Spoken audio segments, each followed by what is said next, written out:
Hello guys, నమస్తే. Welcome back with new video. ఇలా అయితే మనం చేపలు పట్టడానికి సేమ్ స్పాట్కి వచ్చేసినాము. మనోడైతే పిండి విసుకుతుండు. మన సేమ్ బయట ఉంటుంది తౌడు, గోధుమ పిండి, అట్టిపండ్లు ఎక్కువ రిజరా రవ్వులు మస్తు పడుతున్నాయి. దానికి మంచిగా విసుకోర్రి. దాన్ని గట్టిగా కాదు, కొంచెం లై కాకుండా కొంచెం మీడియం విసుకుర్రి. చేప తింటే నోట్లో సటసట అని వెళ్ళిపోతూనే ఉండాలి. ఇక మొత్తం పిసికినాక కలుద్దాము.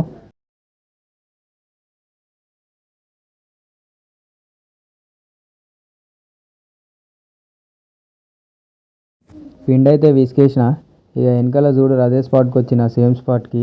పిండి కొంచెమే విసికిన, ఎందుకంటే 4 గంటలకు వచ్చినాము. ఇక జల్దీ చీకటి అవుతుందని ఇక కొంచెమే విసికిన. ఇక 3 కొండల గాలం చూడుర్రి. దీనికి ఇట్ట వెనకాల చేపలు దుంకుతూనే ఉన్నాయి. ఇక లేట్ చేయకుండా వేద్దాం, లేకపోతే మళ్ళీ చేపలన్నీ ఉరికిపోగల భయపడి. ఇక పిండి అయితే ఇట్లా పెట్టేసుకోవాలా. దాని మీద కొండికి పెట్టొద్దు, దాని మీద పెట్టాలా. దాని మీద పెట్టి వేసి కూర్చుదాం. ఇక చూద్దాం ఎంతసేపటి పడుతుందో చేప. ఇక చేప తినుడే ఆలస్యం, మనం వేసి సరుస్తూనే ఉండాలి దాన్ని మెడల పండి వేసి. ఇక వెయిట్ చేద్దాము. చేప తినేవారు ఆగాల. తినంగానే కొడుతూనే ఉండాలి, ఆగొద్ది. ఇక చేప అయితే కొట్టిండు. ఓ చేప వస్తుంది, అది చక్కగా వచ్చింది. ఏమో దానికి ఇట్ట అర్థం కాలేనట్టున్నది. అంత పెద్ద చేప ఉంది. కట్టె గుంజుకోవాలి, ఏం గుంజుకోవాలి. దెబ్బ పడంగానే కథం కళ్ళు తిరిగినట్టున్నాయి. చక్కగా ఉరికొచ్చింది. ఇక అది ఉరికొస్తే మనం వింటామా? దాన్ని తీసి జాలి లేసుడే. ఇక నీళ్ళలోనే ఏదున్నా శంగులాడు బయటికి వచ్చినాక మనదే. ఇక జాలి వేసాము. చూడు రెట్లుక్ అయిందో. అది ఎట్టని ఉరుకుతుందా? దానికి అంత బలమే లేదు. ఇక దీన్ని ఎక్కువసేపు బయట పెట్టొద్దు. ఇక జాలి వేసేద్దాము. నడురు ఇక చూద్దాం ఇంకెన్ని చేపలు పడతాయో. రైటా?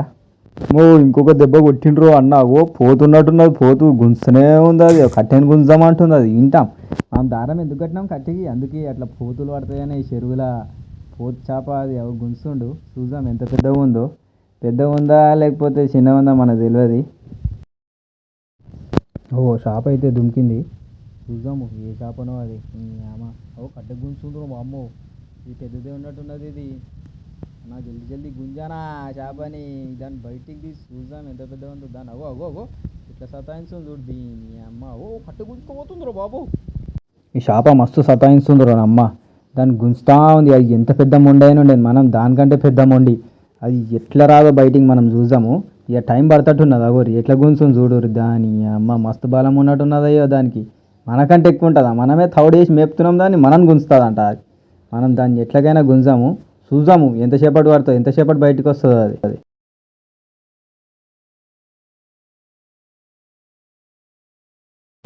ఇక దాన్ని ఒడ్డుకైతే తీసుకొస్తుండు. చూద్దాం వెళ్తుందా వెళ్ళదా. లంచ్ దాని అమ్మ. దాన్ని ఎట్లకైనా తీయాల్సిందే. అది ఉరుకులాడుతుంది చూడారు. ఎట్లా దుంకుతుంది చూడు దీని అమ్మ. రారా నాయనా బయటికి, నువ్వు వెళ్ళవు కానీ. వినోద్ భాయ్ కొట్టిండాడ చేప అంటే ఎట్లుంటుంది. ఎట్లా దుంకుతుంది చూడు. అమ్మో పెద్దగా ఉన్నట్టున్నది. వెళ్తలేదు ఇది బయటికి. జల్దీ తీయాల్సి వస్తుంది, లేకపోతే ఇక అచ్చిటిగా తాకిందనుకో పోతుంది. ఎట్లా దుంకుతుంది చూడు దాని. రారా నాయనా బయటికి.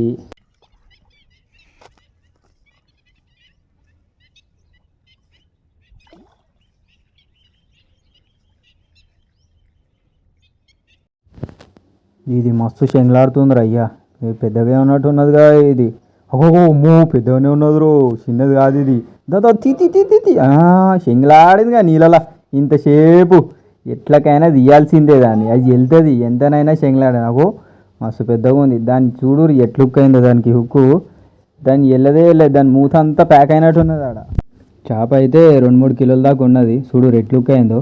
ఇక రవ్వు ఉండేని బొచ్చు ఉండేని మనతో పెట్టుకుంటుందా? ఎంతసేపు అయినా తంగలాడాలి, బయటికి రావాల్సిందే.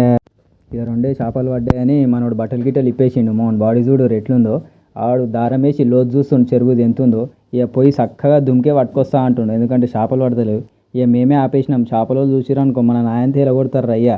మనం ఈ కొండలతోనే పట్టి చేపలన్నీ అయిపోగొడుతున్నాం చెరువులో. కలుద్దాం నెక్స్ట్ వీడియోలో.